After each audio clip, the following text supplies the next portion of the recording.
Media is. We are live, Charles. Hey, aloha, everyone. Thank you. Thank you, brother. What's happening, man? Oh, there's a lot of things that's happening today. That's you know, You know, a lot of deceptive actions by many. Let's just put it that way. No further I tell you. clarification needed. Well, I think the no, Kurt Favela is calling me. Kurt Favela. Hang on. Aloha.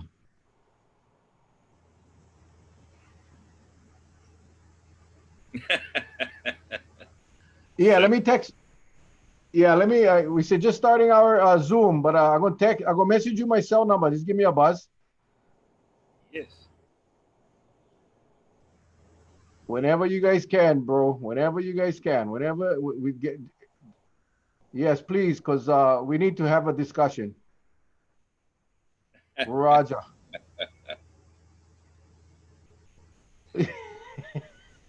Yeah. Oh, he's on the phone with Kurt Favell. I like to say aloha. Happy Aloha Friday, everybody. It's August 7th, and hope you're having a No, nice that's day. what we're gonna, and it's What not can about you, exposing, it's about informing. And I tell you, I saw you guys committee meeting what, yesterday. do my I saw impression the different of Mr. Kurt reports Favell? today from the surprise visit. I'm very upset right now, but we're gonna go through. We got Dr. Kapono uh, Chant Chong, Hansen talk uh, Chong-Hanssen. Chong and but yeah, right after this, bro, I'm gonna text you my number. I'm gonna message you my number. Then we go talk story afterwards. Okay, brother. Thank you. Stay safe, my friend. Aloha. God bless. As you can see, that is was Senator Kurt Favela, who shares in our frustration, and we uh, we are going to get Senator Favela, Senator De La Cruz, and Senator Mercado Kim back on our show next week to talk about what's going on. You know, there's a lot, like you said, Charlie. There's a lot. I know the doc will be joining us real soon, but there's an issue with the OCCC. There's an issue with some um, uh, possibly inaccurate information coming out from Department of Public Safety. The senators, unannounced, showed up today at Dr. Park's office and interviewed a few of the contact tracers. And I'm sure you all saw the article. I just posted it. One of them at 190 or 200 cases, the other one at 176 cases to contact trace. That doesn't freaking work. I am not a happy camper right now. Absolutely not a happy camper. I watched that Senate COVID committee meeting yesterday. I talked about it last night. Dr. Park made excuse after excuse after excuse. She basically was not honest. She turned the blame around to the people on numerous occasions. And while we do have a responsibility to wear our masks, to social distance, to wash our hands, the state also has a damn responsibility to contact trace so we can isolate the virus. That is not being done. And I'm so thankful for our Senate COVID committee members that went over there today unannounced um, and interviewed the people that are in the trenches, the people that are, by their own admission, they cannot get to them. They were told to prioritize only those that are 65 and over. We wonder why the numbers are rising in Honolulu. You know, to me, this borderline's criminal, negligence, recklessness. And I tell you, I'm pissed. And we'll get to the bottom of this. I just didn't have enough time tonight. Charlie and I can promise you, we're going to get to the bottom of this. Whether it's OCCC, whether it's Department of Health, if our state cannot get it done, I can tell you right now, Charlie and I will. Charlie and I will. I am so disappointed. And we're not dealing with a minor issue. Two people died today. Two people died yesterday. Five people died in the last week. The numbers are over 200 today. That numbers, and you see the problem with this contact tracing, we are not capturing all the cases. People are getting sick and getting tested. They're not getting tested because of contact tracing. If we're only focusing on 65 and over, what about all the other people? I tell you, uh, you know, I I just don't now. Okay, we're going in island quarantine. Okay, but not Honolulu. Charlie, Mm. you go Honolulu, Charlie. You don't need quarantine. You Mm-hmm. can go to the gym.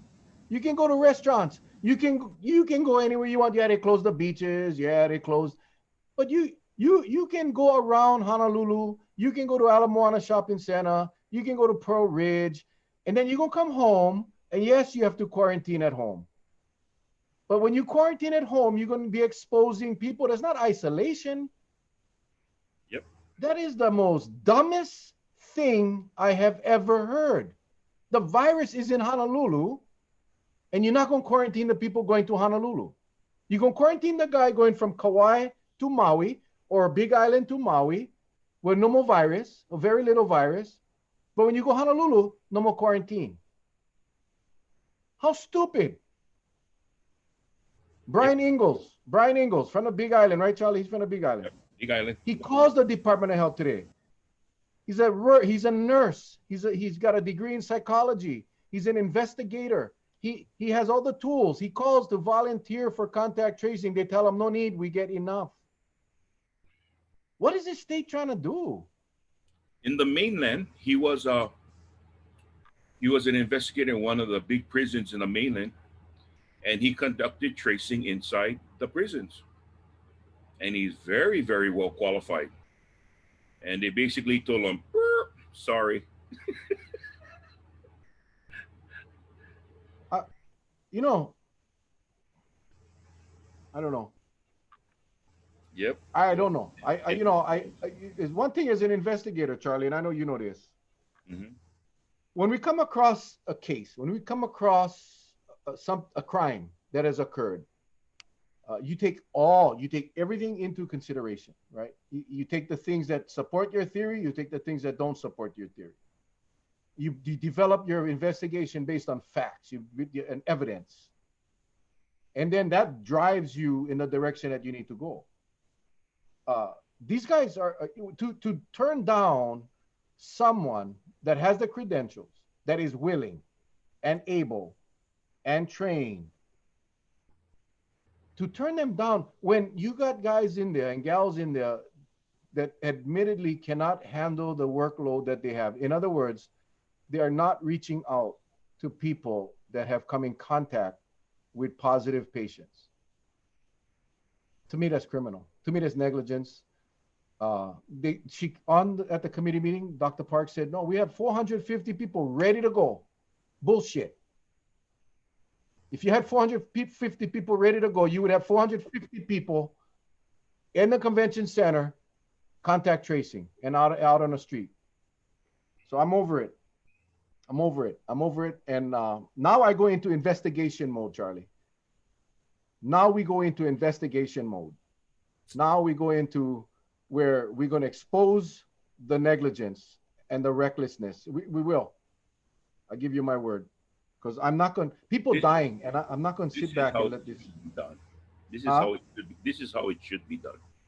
If you have 300, just if you have 300 contact traces, you should take 150, put them in an area like the convention center, let them start making the calls, give them two-way radios, the other 150 out on the road, ready to move to a locale to start questioning people.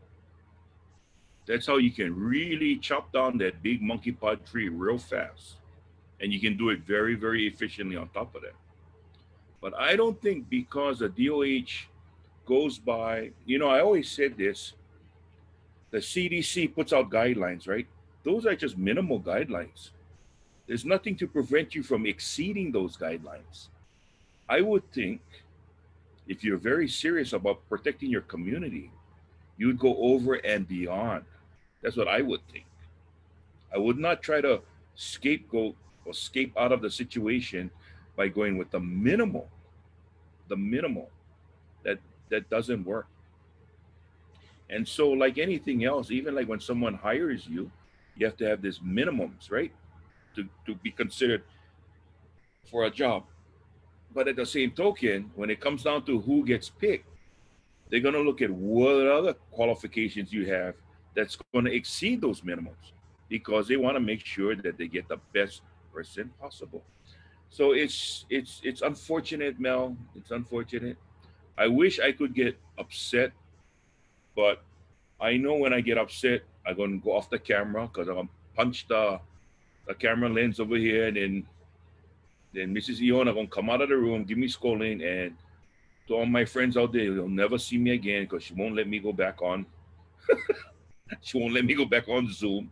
So I'm gonna end up playing in a sandbox by myself, and I'm gonna be pouting all day. So I'm gonna Well, behave, and I, I'm gonna be, I'm gonna be. Senator Wakai is on. Thank you, Senator. Thank you, all of you, for joining us. I'm sorry for the rant, but I'm pissed, as you can tell. We got Dr. Kapono Chong-Hanssen in the waiting room. I'm going to bring him in because we're going to tone this back. We're going to talk to a very calm and cool and collected doctor. And I'm going to Yes. shut my mouth for a while because I'm pissed. If you've been following this as long as Charlie and I have, and we've spoken to so many people, and we've been lied to, and all this crap, and it's got to stop. Now the pimple is bursting, and people getting caught with their pants down, and shit's got to happen. That's bottom line. Anyway, Dr. Capono is going to be coming on. Um, Ding dong. There there he he is. is, man. Oh, beautiful shirt. That is a beautiful shirt. My God. Aloha, aloha. You know, you, Aloha. you know what that shirt tells me? That you get air conditioning in your house. I got yeah, Kalaheo, it's not too bad right now. I got the fan on. I'm trying to hide that I have my shorts on. I Oh just no, we I already just caught threw a this glimpse. on. We already caught a glimpse of the blue shots. It's blue, right? Blue shot. Yeah. Okay, Yeah. what? I saw him. Wind me up, So wind did me I. up. What's up, Doc? Hey, welcome back, my friend. Welcome back. How's everything been, man?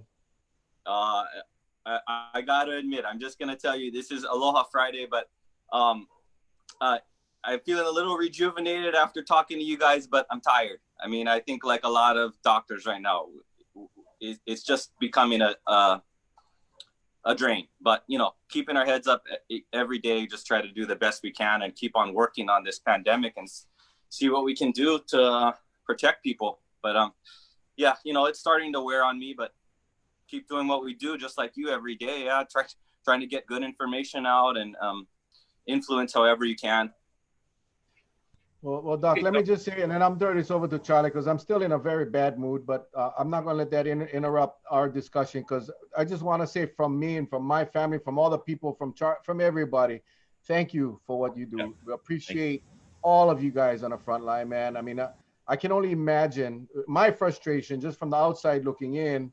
I can only imagine what you guys go through every day. And please know that we appreciate and love you guys and pray for you guys every single day. And again, thanks for taking the time for joining us.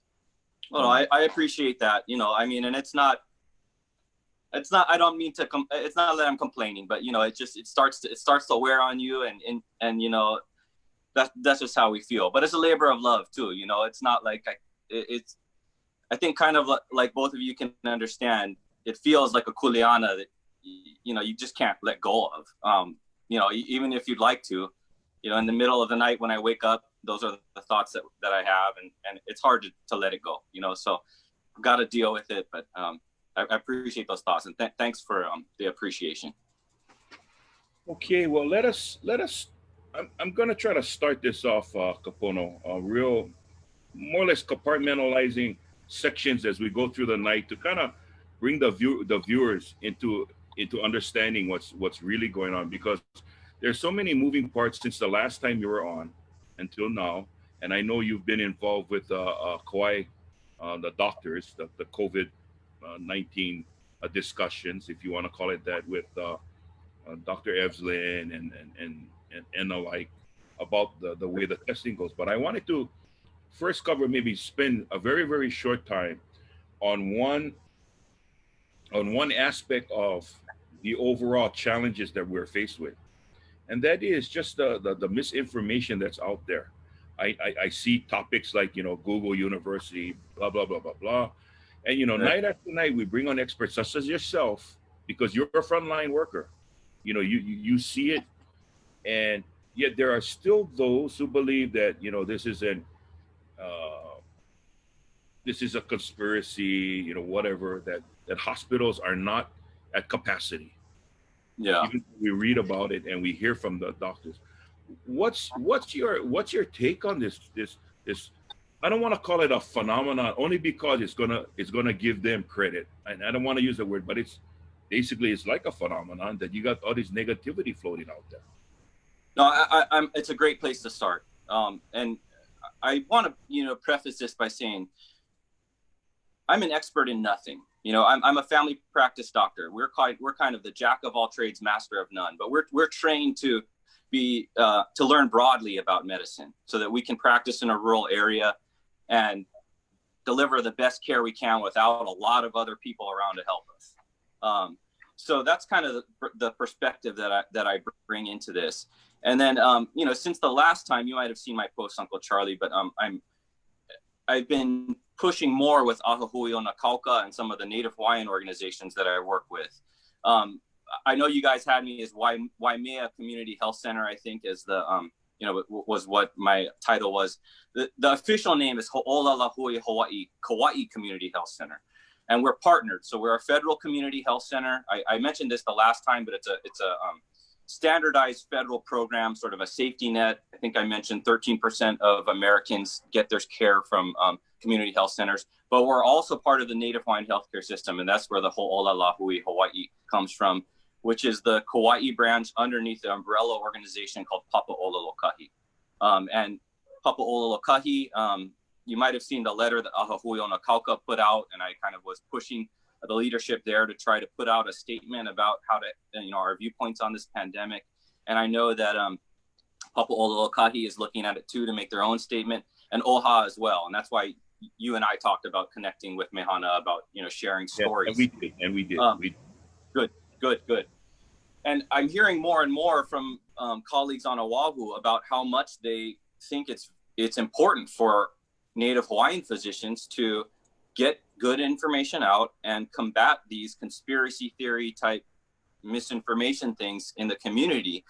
This is from a hospitalist I know at Queens. She's a local girl, Chinese, I believe, physician family, but she married a Hawaiian guy from Waimanalo. So for her, it's all, dealing with his extended family and their viewpoints and trying to convince them, this is not a hoax, dealing with patients in the hospital, trying to tell them, I think we should test you, and them sort of saying, well, this is a hoax, I don't want to do it, things like that.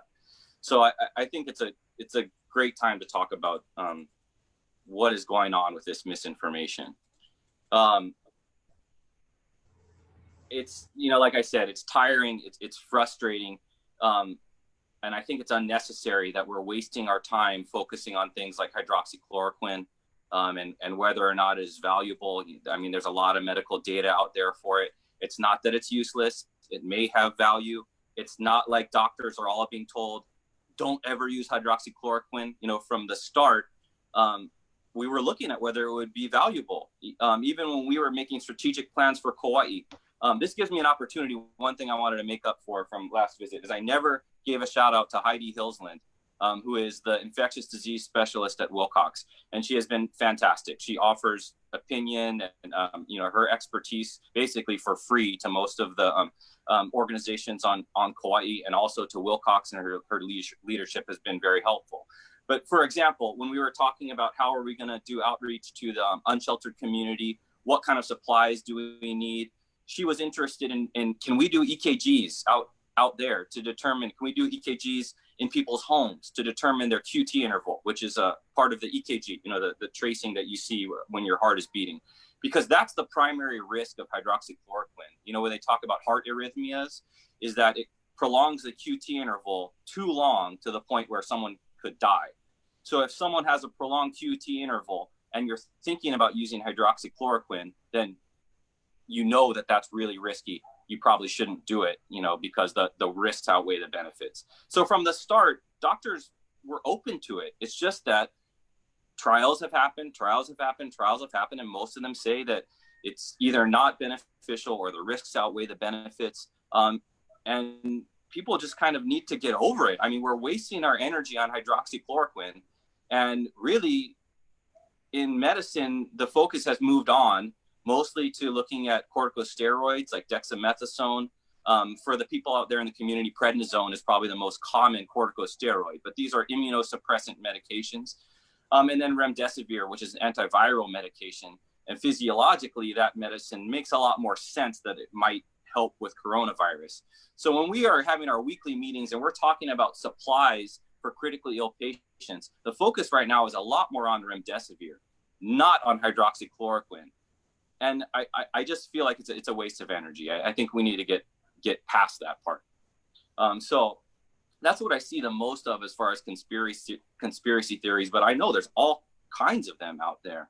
And I think I do understand how Native Hawaiians are probably a little bit more susceptible to that, because I think disenfranchised population, mixed feelings about, how the Kingdom of Hawaii was taken over and things like that. So there's a natural sort of feeling of distrust towards the government.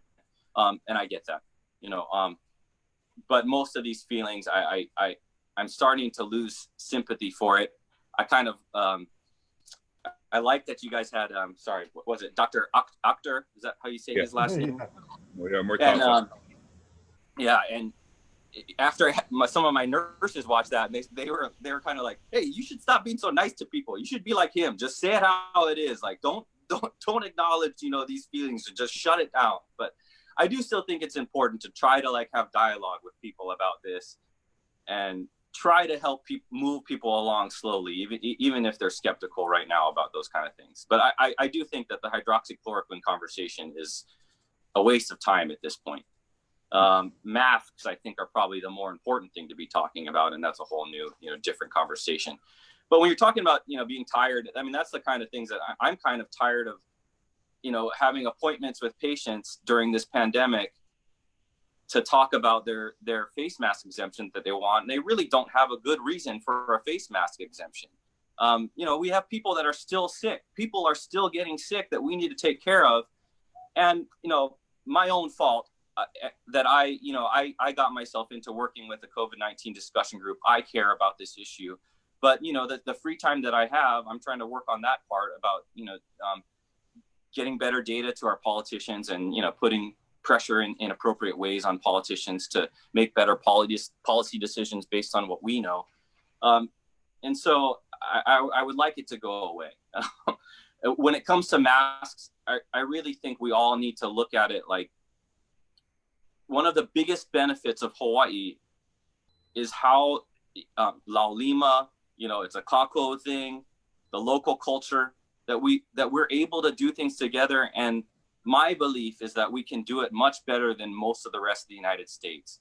I don't know if you knew this, but I grew up in Iowa. That's where my dad's from. So my parents are there and I hear from them. I have a classmate from Maui who recently went back to Iowa, and she said, you would be blown away. You would be taken aback by how much people disregard face masks. There's not it's not required there, but just a total disregard for it. And it's disappointing, but I want people in Hawaii to realize what we have here. And the one thing is the gift of how well we get along together in comparison to other states. The other part is a geographical isolation that has, and the quarantine. But I've started proposing this idea of a kipuka. And that's sort of caught on with some of the people that I work with. Uncle Charlie, do you know what is kipuka? It was sort of a new term for me when I first heard it. Well, to be honest with you, no, I haven't heard it before. But why don't you explain it? Why don't you go ahead and explain? Yeah. It came to me because a friend of mine a few years back think he was feeling frustrated about how things were going politically. And he said, Hawaii will be the Kipuka. This is Kamuela Enos. And I'm not sure if you heard of him. He made a name for himself with Ma'o Farms. His dad, Right. you know, did a lot of great work with Ka'ala Farms. He's at UH now. And that's, you know, that's what he said. When this pandemic happened, and especially when I started seeing all this turmoil about, you know, protests about the masks, protests about the, you know, police brutality and Black Lives Matter. I'm not saying that people don't have a right to protest, but it really hit home to me about how much we are in this kipuka. And kipuka basically means an oasis. When you look in the Pukui dictionary, it talks about, an oasis, maybe a calm place in the high seas. But the visual, the other example and the visual that I think is best is when a lava flow comes. It destroys, you know, all kinds of areas, you know, vast areas, covers it with lava. But random things due to geography or plant life will create these small areas where there is life. Mm-hmm. These kipukas, where there's plant life, there are other things, you know, that can grow. And that's what Hawaii is right now, as far as in the context of the pandemic. And also for me, in the context of all the social turmoil from, you know, things that are going on, unrest in the United States. I'm going to try to share a picture just so people can look at the picture and kind of get the idea. 1 second. I'm learning Zoom. Korea, pay attention, because I feel a new shirt coming out. There it is. Are you guys able to see this? Yes, sir. It looks like a lava flow with a oasis right in the middle. Right. Okay. So, let's see. How do I go back to our regular screen? Stop share. Okay. So, when I'm talking to other doctors and my patients too, I think right now what we need is a new vision. And I'm hoping that a vision, you know, it doesn't have to be kipuka, but a vision like that will catch on. I think the way that we looked at this pandemic in the beginning was, okay, maybe it won't be that bad. You know, maybe we just need to endure for a few months. And then things will just go back to normal. You know, we'll be able to have all the tourists back. The economy will go back to the same. And that's the way it looked like, okay, well, you know, we contained this pretty well. The last time I talked to you, I think, you know, you were saying, hey, we wiped the island clean. You know, we don't have any disease. Okay, fingers crossed. Hopefully we can go back in August. Hopefully we go back to school in September. Well, now we're realizing that's not happening, you know, or it's not happening without great risk. And it's probably not happening anytime soon. I think the time frame that we're looking at is, okay, maybe a vaccine will come out in January. Maybe, you know, and that's that's quick. Once a vaccine comes out, it's not like it just is available for everybody all of a sudden. So I think we're at least looking at 6 months past that. So we're looking at a longer time frame before things could even go back to normal. And so I think we need to embrace the idea that Hawaii is a kipuka, you know, from the pandemic, also for how we treat each other. And we need to start having a new vision of how we're going to move into the future now. Okay. Well, so sorry, I got off track a little bit about that. that. That is not off track at all. You know, the focus of this show from day one has been to inform and educate. I remember in the very early stages of this show, we focused on the rules. You know, the wash your hands, the mask, the social distancing, and you know, Kauai did very well. The state did very well. You know, I'm not going to get political, but, you know, I think we opened up a little too early. Now we're seeing this horrific wave coming, whether it's first, second wave. It really doesn't matter what you want to call it. If it's the first wave, if it's a second wave, if it's a resurgence, that's irrelevant. What's relevant is that we have people getting sick and we have people dying, and we have a bunch of people not following the rules. And right. we get, and while I that part of it I understand with the Dr. Park talking about that, but you know, the state has a responsibility as well to do contact tracing and testing. But as far as individual responsibility, we bring people on like yourself, hoping that you will connect with someone in the audience that's going to finally make them realize that we need to wear masks, that we gotta practice the the safe hygiene and all of that stuff.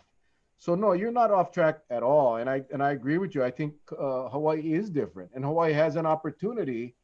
And we talked about this in the beginning, where if we were to be disciplined for a temporary period of time, that we would be able to open up, we would be able to enjoy a safe Hawaii. And we're finding out now that, you know, this thing is coming back with a vengeance. It's back.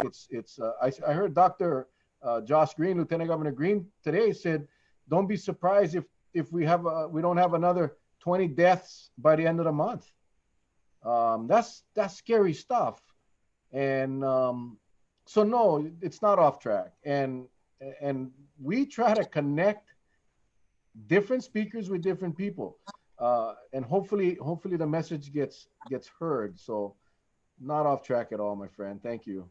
You know, I wanted to another thing I wanted to share when you first asked me that question is you know, part of what makes me know that this isn't a conspiracy, you know, this isn't the government blowing it up, is that, you know, I have personal friends, classmates that are doctors on the mainland. You know, my roommate from college was in New York, you know, in the articles talking about finding out about all these blood clot issues, you know, and how they sort of figured that out about COVID-19.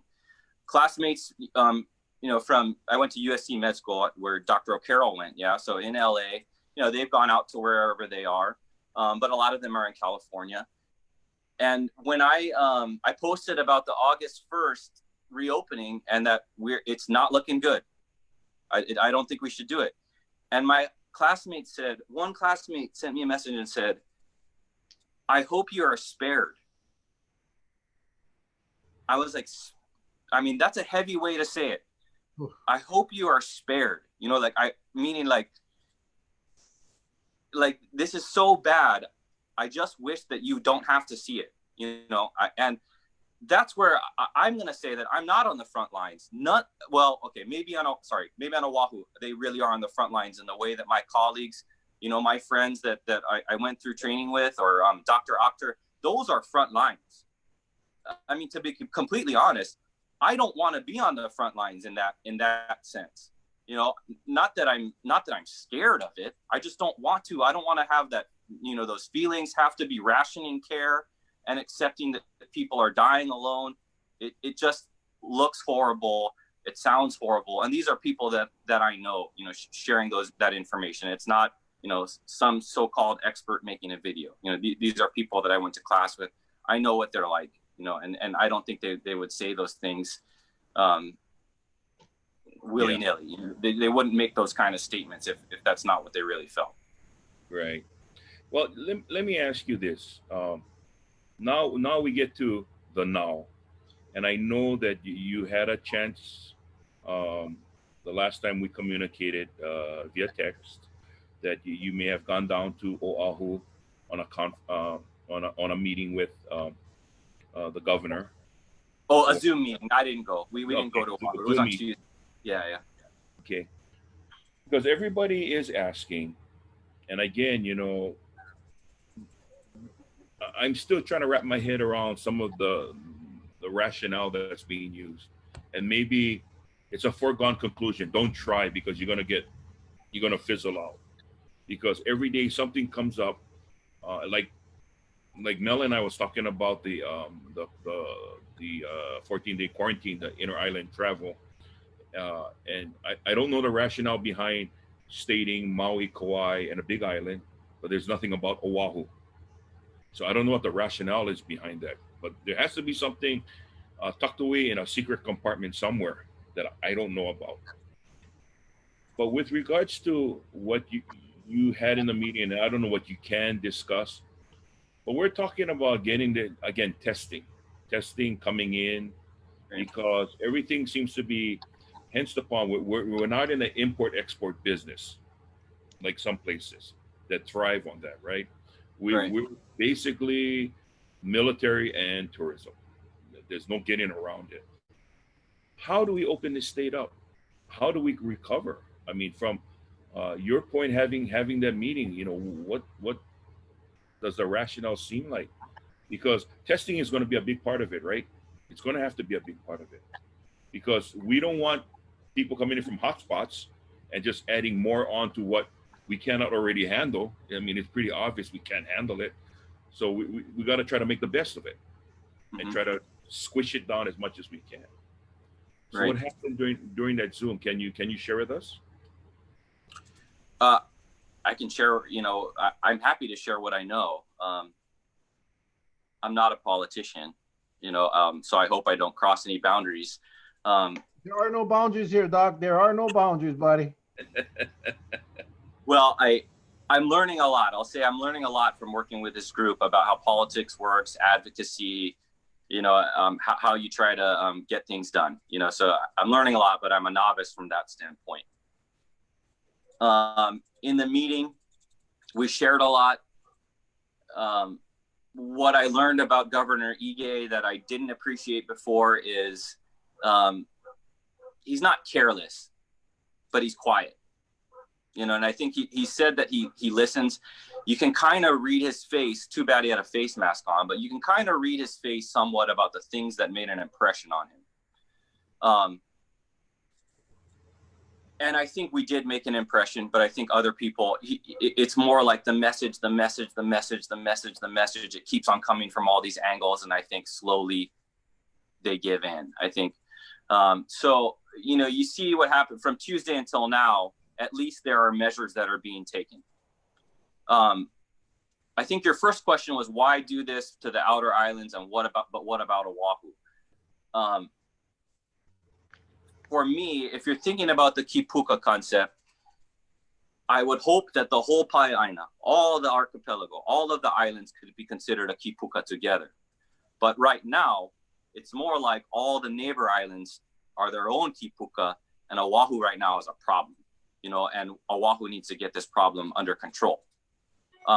So I guess that's where I think that the priority was inter-island quarantine needs to come back because we can't have the Oahu situation erupting on all the neighbor islands. So to me, that's appropriate. I think the next steps that came, my understanding is that was more from Mayor Caldwell, but I think probably Governor Ige was happy to just let Mayor Caldwell kind of like take the responsibility for the additional things that are the parks and social gatherings, those measures. So I don't think that was necessarily adequate, but I'm happy to see the progress that happened within a week. And I think we're moving towards a better situation. I think the biggest thing that we're all uneasy about now is the colleges reopening with one test, no good way to enforce quarantine plan. I think August 24th, I believe, is the date that several universities and colleges are planning to open. So I think that's the next thing that needs to be addressed, or else, frankly, you're just sort of adding fuel to a fire that's already going, and asking for it to explode further. So that's going to need to be addressed. Regarding testing, we're stuck because testing supplies are still an issue. A lot of the group that I'm working with, we shared with the governor that we think Korea would be able to offer testing supplies. So international sources for testing supplies, I think, is something we have to look at. I'm not sure if that was new news. I know some people in the group felt like maybe he didn't know that. I would be surprised if he didn't know that. No, but it was brought to his attention because that person who used to work for the Office of Economic Development for the city and county of Honolulu, who is now the governmental liaison in South Korea, actually brought that information down. So right. And I don't know, I saw that, I think the president is supposed to be making an executive order about drugs, at least not coming from other countries, but I'm not sure if that has any application to testing supplies. I suspect maybe that was the fear that, there would be some federal backlash or something if we went that route. But testing supplies are an issue. You guys have had Dr. Miskovich on here, and he seems to have a pretty, he seems to have a lot of connections, and he seems more optimistic about his ability to get testing supplies than anybody else I come into contact with. But testing is important. I guess to me, there's sort of four ways you look at how to address this thing. Okay, so one is how much is coming in, because for Hawaii, all COVID cases are travel related. I mean, at some point, if you trace them, if you had enough contact tracers to trace them all back, they're all travel related. So the travel is always going to be the source, of our cases. So how do you reduce the number coming in? Well, that's through testing or getting the airlines on board. And frankly, I'm sort of happy to call out the airlines right now. I don't get what is up with the airlines. It seems like they feel like they have no responsibility to Hawaii, even Hawaiian Airlines, to try to take steps to, protect the state or protect their passengers. It seems like a lot of them, they're not even open to leaving a middle seat open. I just am kind of blown away by that. We have rental car agency people that are enforcing, are sort of they're kind of making up their own rules about how do you interrogate somebody to find out whether they can rent a car or not. But rental car agencies are trying to help, and airlines just keep on kind of pushing the stream, just keep on bringing more people in. So I have a hard time understanding that we can't get the airline industries, at least, ones that serve Hawaii, or Hawaiian Airlines, which is a Hawaii, Hawaii is the big part of their business, to take a little bit more responsibility or an active role in trying to address this situation. So it's the inflow from the airlines, then it's the testing. So we found out now that this one-step testing plan, and the last time I came in, I was like thinking, gosh, you have to, at least if you're going to do one test to get the most out of it, everybody's got to get the test. You can't let people that, are going to say, well, I don't want to test, I'm just going to the quarantine, mixed with the people that did the test. To me, that's silly. It looks like that's not going to happen. It doesn't look like anywhere, related to the United States is able to do anything along those lines. So maybe that's not going to happen. Two-step testing now is starting to look like, at minimum, it has to be two-step testing. I think Dr. O'Carroll talked about Bermuda is doing more like 3 or 4-step testing. So if we're going to reduce the stream, which we're unable to contain right now, that's one way to do it. Okay, so we got 1, testing, amount arriving. 2, quarantine. How do you make the quarantine have more efficacy? And that's where you start getting into quarantine hotels, resort bubbles, geofencing, tracking devices. There are many ways to make the quarantine more effective. And I think it's pretty much well accepted that Kauai has done a much better job enforcing the quarantine probably than anywhere else. But certainly when I hear my colleagues talk about Oahu, they feel like it's not enforced. So that's a problem that we need to address regardless of the testing. I'm not saying it's easy, but even if you didn't have the testing, if you had a fail-proof quarantine, 14-day quarantine, a fail-proof enforceable quarantine, we'd probably be okay inside our kipuka, because very little to anything would get out. Yeah. So those are the 2 parts. You got the arrivals, testing, the quarantine. The next part is contact tracing. So, these people that might have broken quarantine, maybe they were exempt from quarantine. Maybe they have used an exemption for quarantine.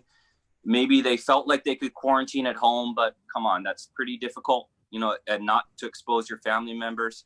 One of my nurses recently was concerned. She said, I know our patient's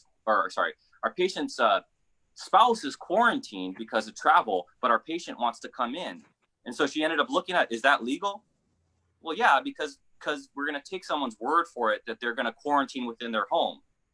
But, that's difficult. I think we all acknowledge like that's sort of more of an extraordinary person that can do that than the average person that would be able to do something like that. And if you're in a crowded home, or if you're in a public housing sort of situation, like a lot of these are, it's pretty much out of the question. Now, it seems to me like on Kauai, we have the resources to deal with that, but I don't think Oahu does. I don't think they have facilities to house those people. So in that situation, maybe something like a quarantine resort would be better for them. But anyway, the third part to me is contact tracing. And Mel, I don't know if you're frustrated by what I just read, but I read this story from Hawaii News Now at 6 p.m. where the senators dropped in on the Department of Health unannounced and interviewed the contact tracers, and the contact tracers are saying they have hundreds of cases. And the total contact tracers, they said, let me see, 105. I just was blown away. I mean, I've heard Josh Green complain about this and ask us to send letters to Dr. Park and Dr. Anderson, but 105 isn't even close to what we're supposed to have. The number I was taught from Dr. Berryman is 30 per 100,000 is sort of the recommended contact tracers per population.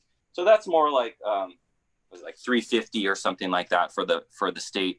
And I've heard Josh Green wanting 500. Well, let me interject this, and let me say that when you use a number like that as an example, when you use 30 per what is it, 100? How many thousand you said there? 30 per 100,000 population. Yeah. That, I look at it, that's a given if you find 30 aggressive contact tracers. Sure. Because if you just get somebody that has the minimal qualification, you're going to be in the back of the pack. No, I agree with you. Yeah. I mean, yeah. And the other part to me is one case contact tracing one case versus another. To me, how do you? It's difficult to estimate. Okay, so for example, the second cluster we had on Kauai, Dr. Berryman told me I think they tested something like 175 people. They were using nearly all their contact tracers. So that's sort of that's a different situation, because that was more of there was a gathering involved where a lot of people could have been exposed. So if you do that thoroughly, you test all those people and you deliver the services that you need to, like making sure they have food when they're quarantined in their home, which I can attest at least happened for some of these patients, because I was seeing some of those patients by telehealth when this was going on with the Department of Health. So if you put in that amount of effort, you're going to need way more. But if it's someone who came in who is a traveler and was quarantined at a resort or wherever, a facility, and they really didn't go out and do much, the contact tracing on that case is like nothing.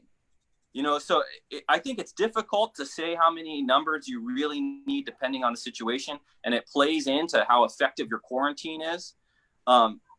But regardless, I was just blown away that we weren't even close to the number that we had. And then in the story, that is recommended. I'm sorry. And then the story says Dr. Park was happy that they came in to see it. I was just, I've heard a lot of bad mouthing Dr. Park, and I'm trying not to.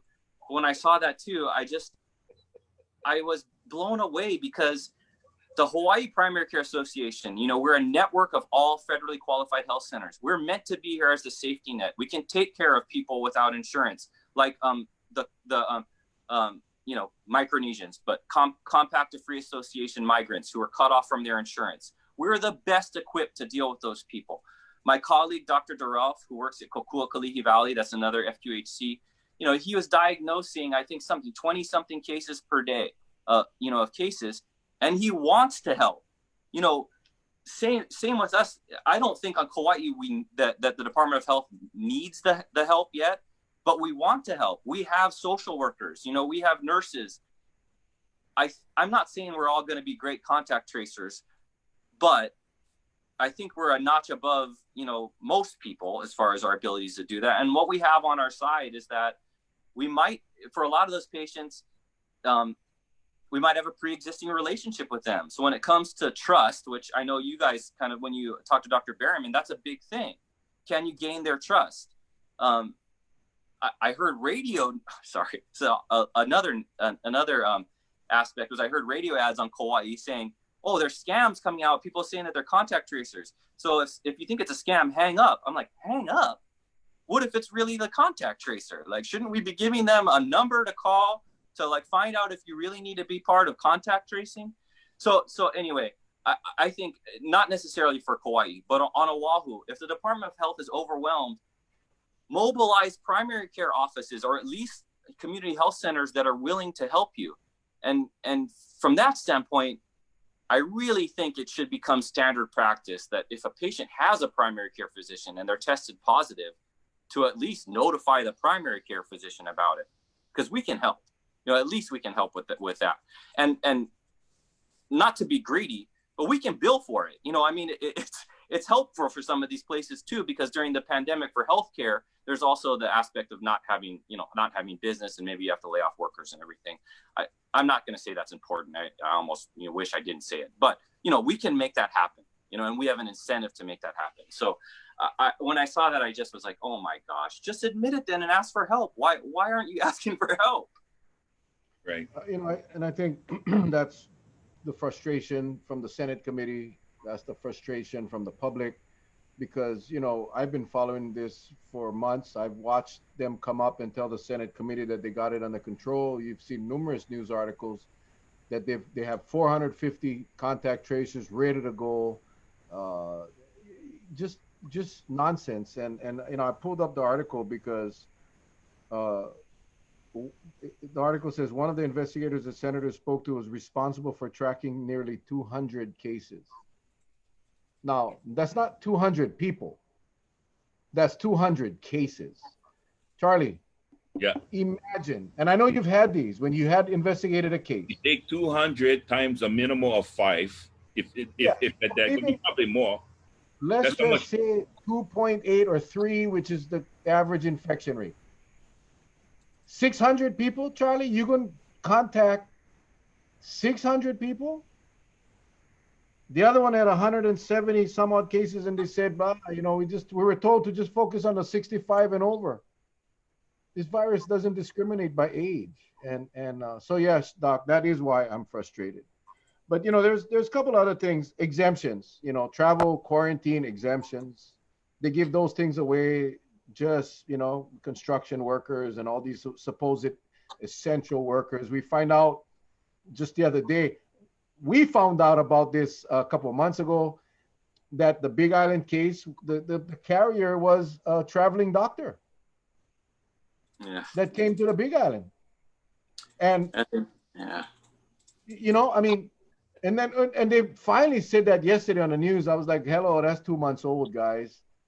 Our testing capacity, I know DLS is the only one affected. DLS was the only one got their testing supplies cut in half. Clinical wasn't affected. So there is some limit or reduction, but not that many. And that I got that straight from DLS. DLS got their, I believe it was from, I remember if it was 2,500 or 5,000. Anyway, whatever it was cut in half because of the reagents that they were supplied. So, we still have some issues, but not something that's insurmountable. And then the airlines, American Airlines, United Airlines, openly said we're filling them up. Exactly what you said, Doc. Hawaiian Airlines opening up routes. Delta still does the 60% rule, which I commend them. But Doc, even at 60%, you're still close to each other. And if we don't have the quarantine process down path on the counties, it's very difficult. How do we stop the spread of this virus by visitors coming in if we cannot really control the quarantine? That the 2-test system, I think, is much better than the 1-test system, but we'll see. Right. No, I agree with you. I think what I would add is that the 2-test system to me is an overlay on the quarantine. Improving our quarantine needs to happen regardless of what happens with testing. Even with shortages of testing supplies, our quarantine is too ineffective, especially if we can't stop airlines from increasing the influx. Like I said, I'm still kind of blown away that there's nothing we can do. We're held hostage to the airlines. I'm dumbfounded about that. I forgot. I wanted to kind of close the whole list of things that I was talking about. To me, there's 4 things. There's the influx with testing. That's one issue. There's a quarantine issue and how effective it is. There's the contact tracing issue and how effective it is. And there's the social distancing measures and, the things that we're doing as a population. And I think your exemption example comes into that. I know there's other examples that people bring up, like, okay, well, yeah, if you're a doctor, but you went to Vegas to go gamble and you came back and you claim you're a doctor and you're exempt, you shouldn't be. You didn't go to go help some critical place. You went to have fun, and you still should be subject to the quarantine. But to me, that's the part that we, as a population, locals, residents, everybody, we have to do our best at that. And I do think we do a better job than most of the rest of the United States. But I think we sort of got the signal that, okay, things are relaxing. Well, things are relaxing. I'm going to relax too. So we're going to start doing these activities that we normally do. And now we're getting a reminder that, hey, you can't push it. You really shouldn't be pushing it to do those kind of things. But at the same time, when I hear public health officials or politicians use that, I feel like sometimes they use it as an excuse to say, well, look, our people don't care, so we don't need to do anything. That's where I'm like, come on, guys. Like we need to send a message that we care as leaders to show the rest of the people that they also should care, and like I said, have a vision of where we're going in the future, where we want to be. Because I think otherwise people start to get the feeling, well, they don't care. Well, this is inevitable. We might as well just let the virus come in, run its course, because we feel like that's what's going to happen anyway. And I hear people say that now, not often, but I'm starting to hear it more commonly, that kind of feeling like, well, we should just give in. And I guess I have to say, I'm not ready to give in yet. I think most doctors are not ready to give in to that scenario yet. But all four of those components can be worked on. Let me ask you this, Doc. And I don't know if there's an importance to it, but I'm going to ask it anyway. I noticed that when you do a large scale testing, like they do the drive-through testing, like Miskovich and had, we know that, say, if you go on a testing, say, for instance, especially when you're doing testing to try to capture a cluster to see how much spread has taken place already within a group, okay? Right. So you've got this 200-300, maybe up to 1,000 site that tests all 1,000. They take the test on Monday. The first results come out on Wednesday, Thursday, and Friday. Okay, and so you take the 1,000, you break it up over 3 days. It comes up to whatever 333. One day is going to be 334 to make the 1,000 tests. The point I'm getting at is when the numbers come out, I get bothered because we see these numbers of 200, right? Like today. But I know that 200 was part of a big batch that was tested on a particular day. And for me, it would be even a greater impact if that day they tested and the positives on that day that they were tested came up to 500-600.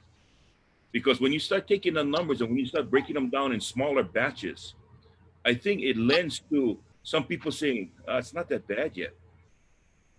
Now, I don't know, but that's just me. That's just my way of thinking. But I guess for a doctor, a positive is a positive, whether it came in today or at the end of the week. I see that too.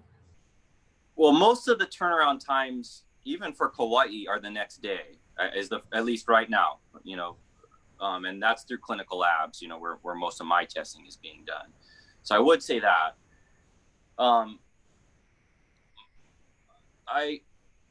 I look at it more like there are just better indicators. So I can't remember if Dr. O'Carroll mentioned this, but there's this guy, Frieden, who put out these 15 indicators that he's advocating for them to be public.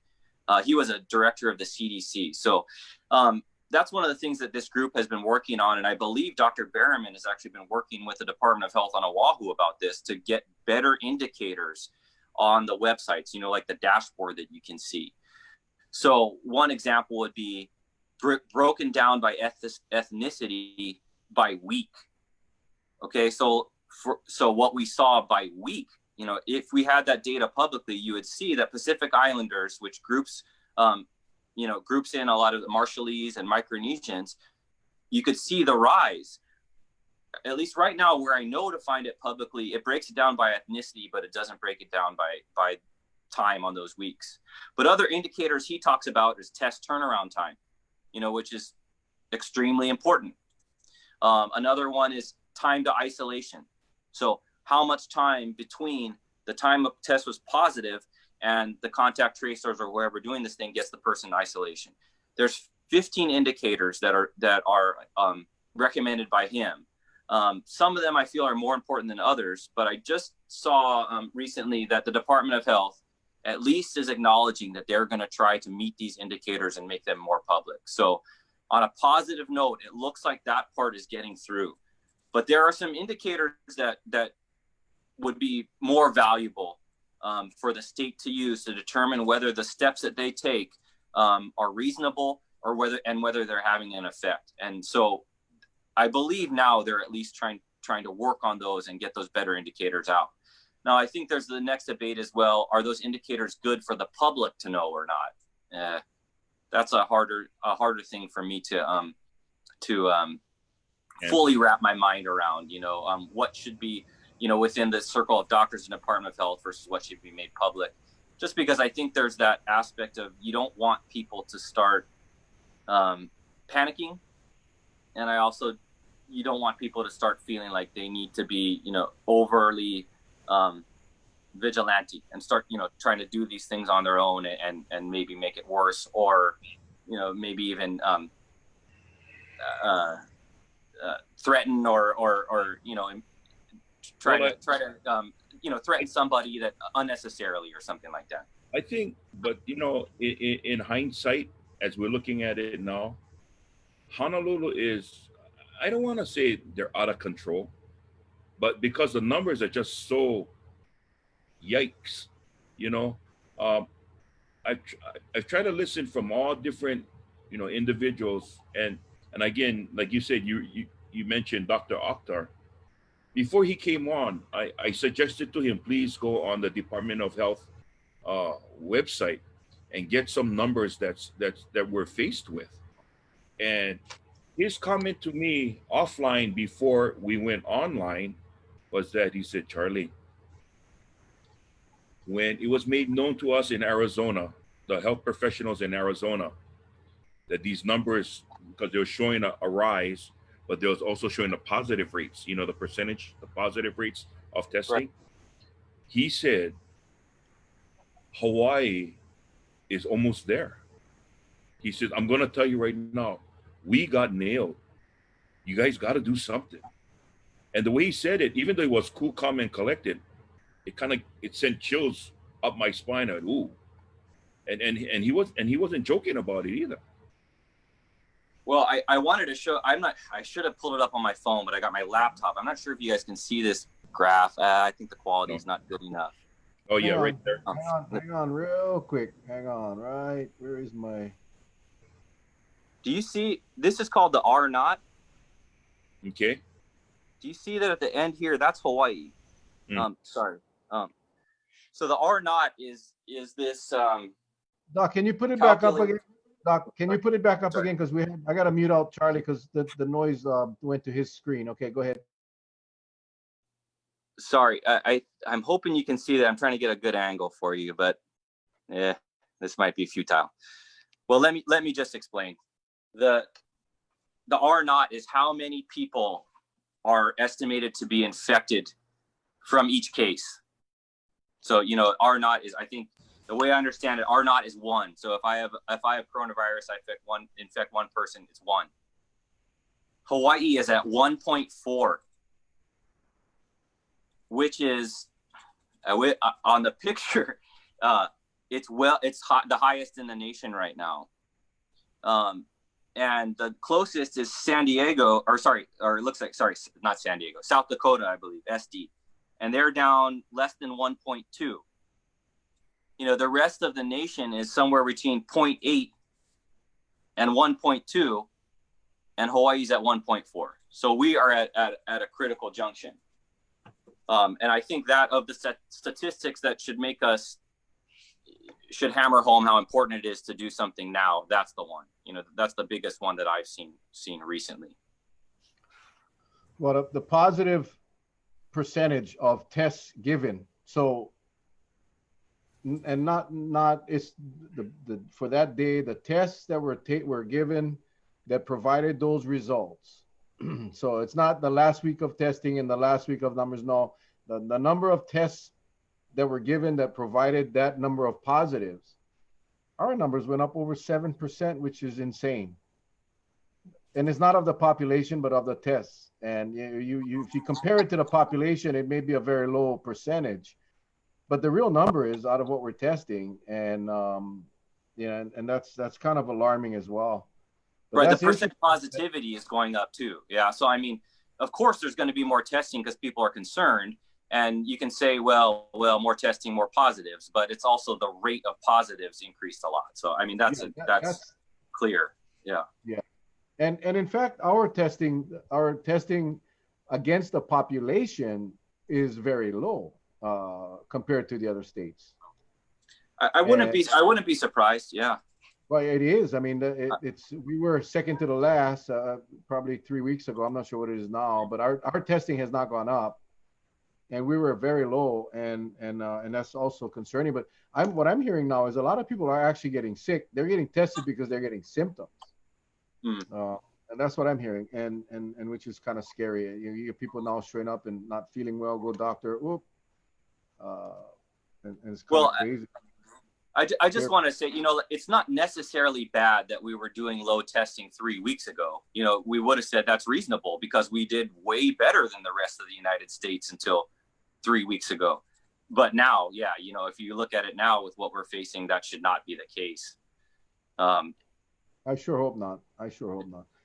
And then I didn't want to, you mentioned the Kauai. You heard that the Kauai screening is much better. Kauai is the only county that has a county screening table that our mayor and the administration put in as that extra layer.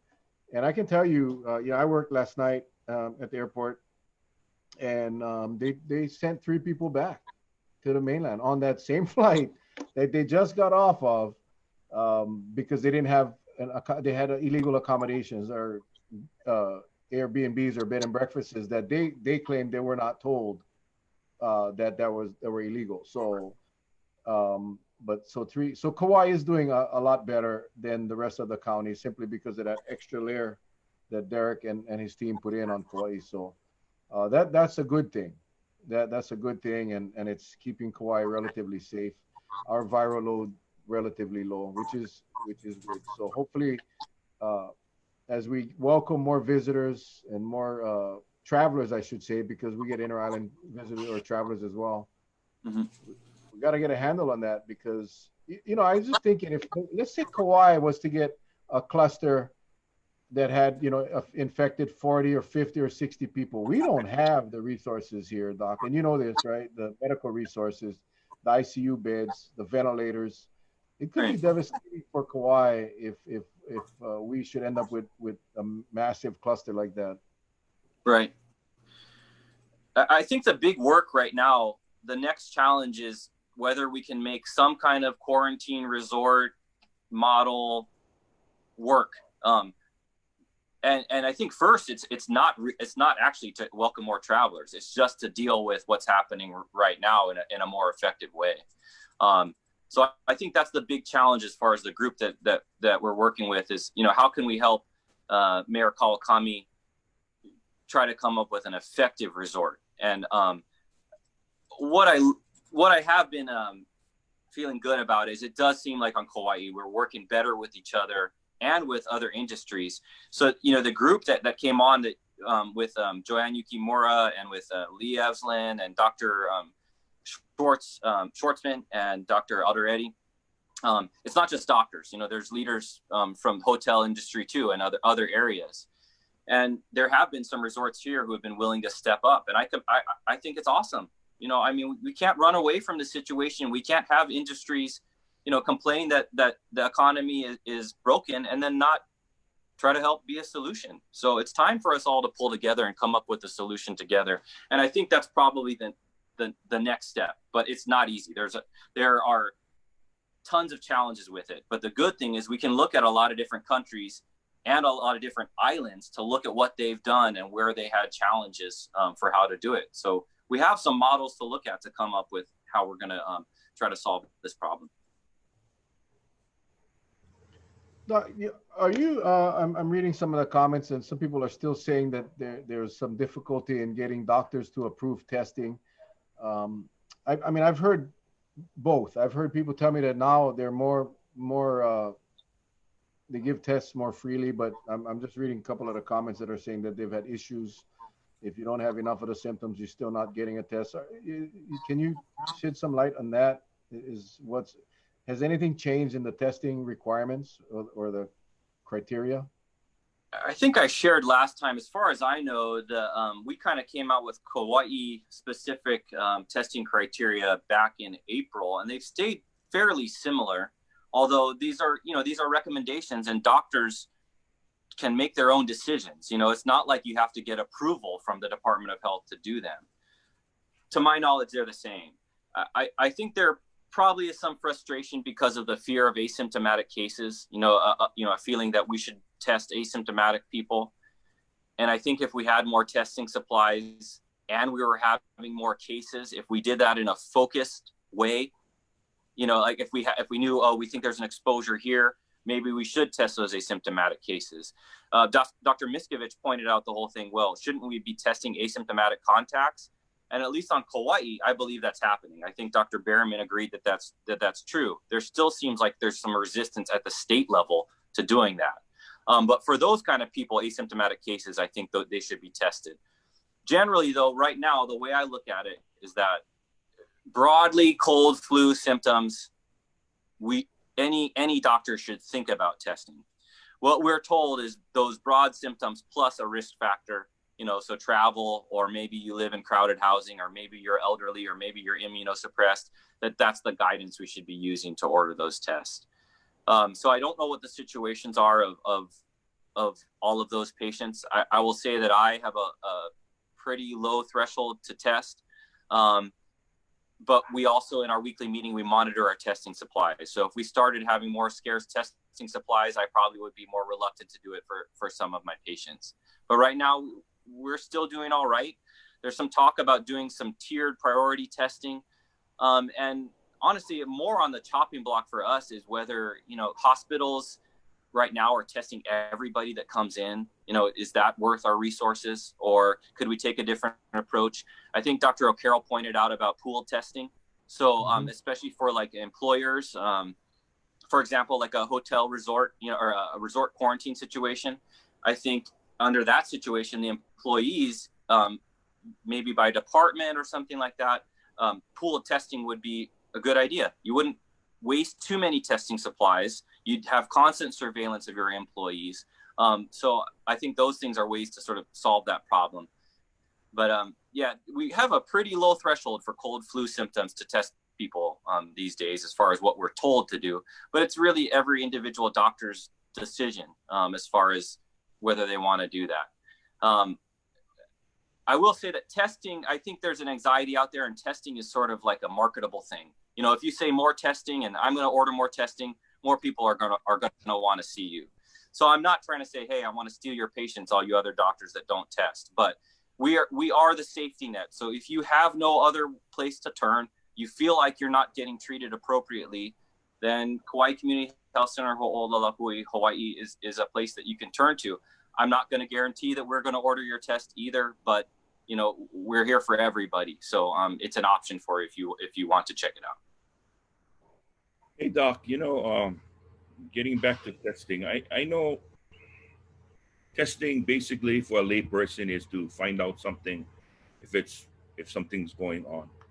And then there's testing to find out if something is about to explode, that you try to head off that explosion. Right.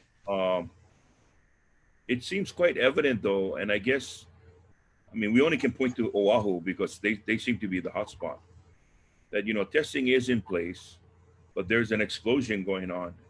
And I don't know if the testing or the dragnet to catch whatever we need to catch is spread far enough, is spread wide enough to start bringing everything in because, like you said, we know that the first two cases was travel related. We know that, and from there it branched off. So, like any good contact tracer, I would think, and maybe correct me if I'm wrong, that if you follow the trail, just like a genealogy, right? You follow the trail, it should circle back to some point of origin or lead back to that first stem. It's like Adam and Eve, first two people on the earth. Yeah, Adam and Eve, kid, bam, everybody come back to Adam and Eve.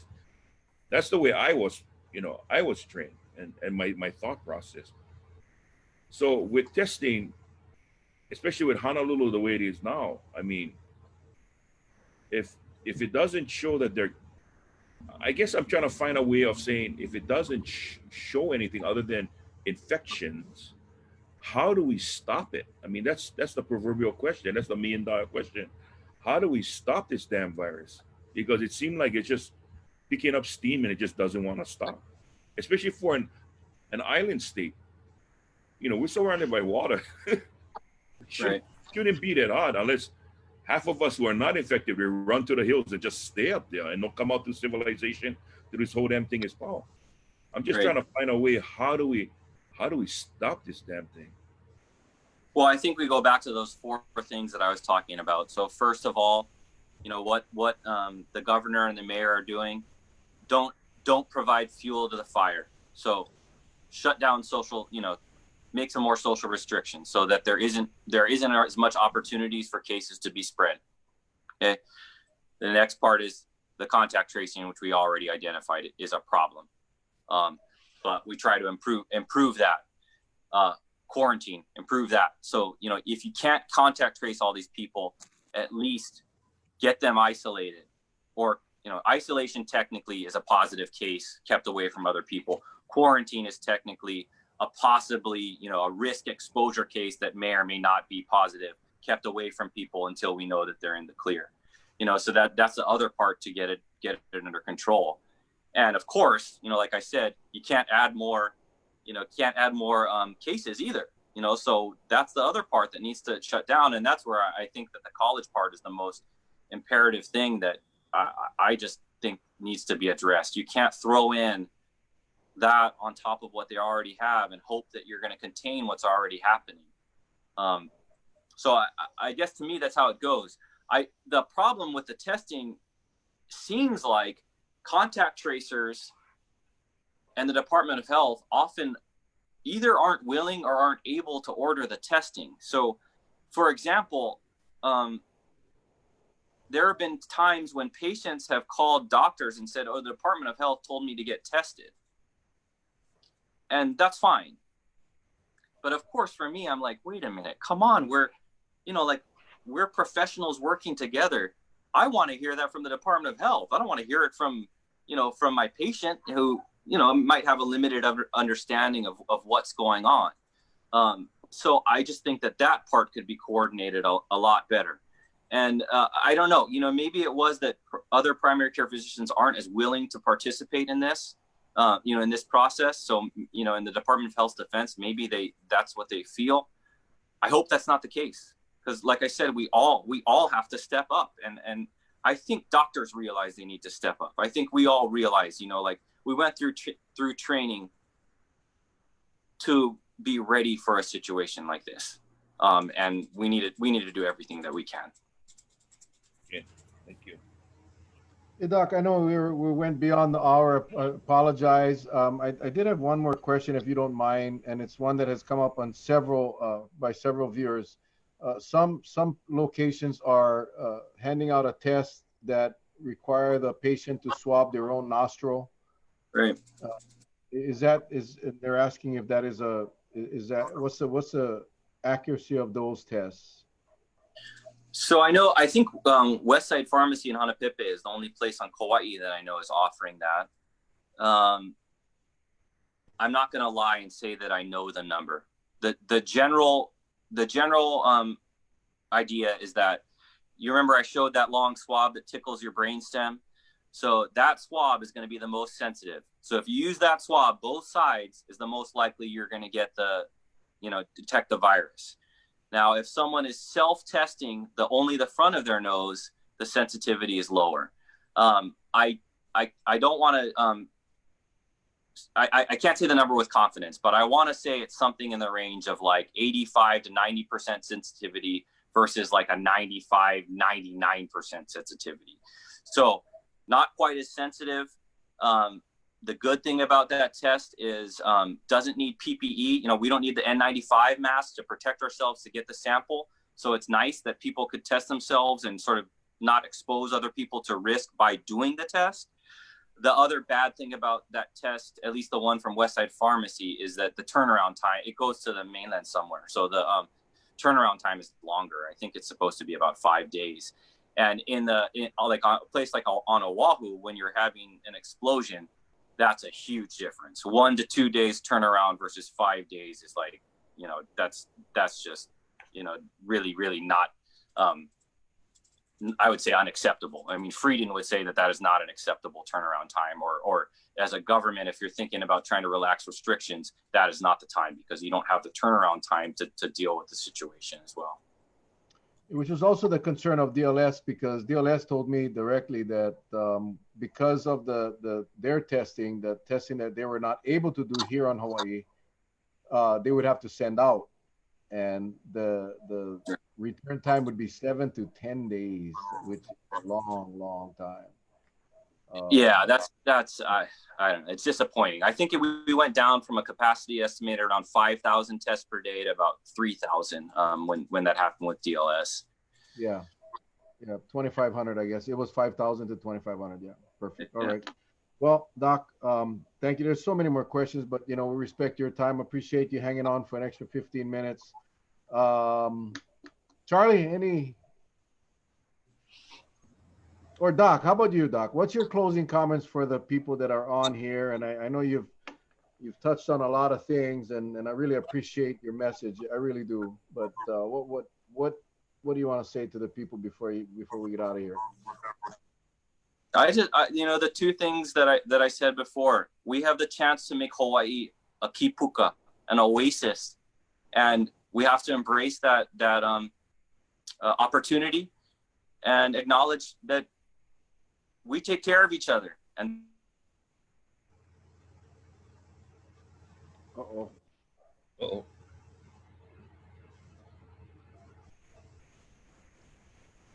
I wonder what happened. Darn. So I don't know what happened, Charlie. Let's see here. Oh. Hey Doc, if you can see us, something happened. I think you lost signal. Well, we apologize, Charlie. What? Any closing thoughts for? I'm hoping he can hear us at least. Well, I just like to say, I just like to say to Dr. Kapono, you know, I've known him for a while now. Aside being one heck of a soccer coach, he is truly one heck of a doctor, and I like to thank him so very much for sharing his time with us. And you know, even though he said he's not an expert, you'd be surprised a lot of the things he shares. He hits the nail right on the head. So, in my books, that makes him an expert. To the viewers out there, thank you so much for joining us tonight. We can't express our deepest gratitude for allowing us to come on every night with whatever topics we have, and you know, just by your loyalty has never disappointed us. So we thank you. We thank you very much. Mel? Thanks, Charles. And yeah, thank you all again. I mean, I wish we could have heard his final thoughts, but Kipuka, the oasis. Oh, there he is. Here he is. Hang on. Let's get him back on here. Yeah. Oh. Yes, there he is. Right. sorry, did we get disconnected there? I don't know if my last thing went through or not.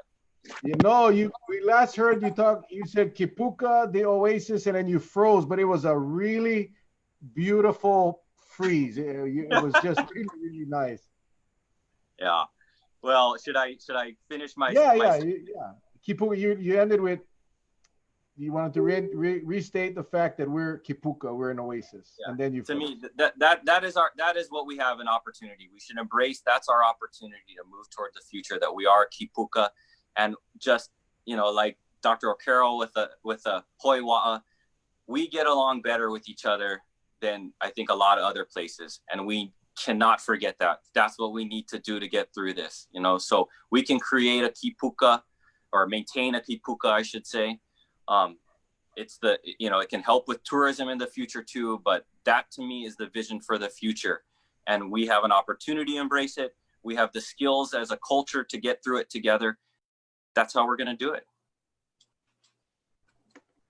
Awesome. Awesome. Thank you, Doc, again. I don't know if you heard Charlie. He said, you know, although you said you weren't an expert, you're a master of, a jack of all trades, master of none. We disagree. You are definitely an expert, very well educated on this topic. So we appreciate you sharing with our viewers. And like I said in the beginning of the show, we appreciate you and all your colleagues on the front line. And you say you're not on the front line, you're on the front line. You know, you deal with patients every day and any single day, and you've treated COVID patients. I mean, we appreciate you all very much, and we pray for you guys, and we'll all get through this. You know, we do. I love Kipuka. We'll see a new T-shirt probably come up with that. We'll make sure you get one of them. Ladies and gentlemen, tomorrow is the primary election. Make sure you guys vote. If you haven't voted, don't put it in a mailbox. Go drop it off at the county building. I believe the fire stations have some drop boxes. But vote. Make sure you vote. Tomorrow night, Charlie and I will be covering the primary election on Facebook Live. We're going to try anyway, and we'll see how that works out. We'll be asking some of the candidates to join us and give us their thoughts as we await the results. So that's it, Doc. Thank you again. You stay safe. God bless. To all our viewers, we love you guys all. See you guys tomorrow night. Aloha. Aloha, everybody.